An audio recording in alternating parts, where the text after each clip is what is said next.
Hey guys, what's up? In this tutorial we're going to reveal to you how you can change or adjust the grid lines size for your notes on Microsoft OneNote. So let us get started.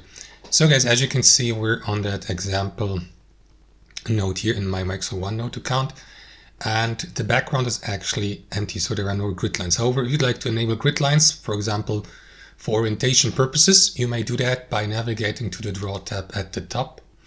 And here we'll see the format background feature. Click into it. And here we'll see the grid lines and also rule lines. So you may, for example, set a ruler like this or like that with these horizontal lines here, of course. But below you will see also grid lines. So let me disable the rulers here and enable grid lines. And you can choose between these four sizes: small grid, medium, large, and very large grid.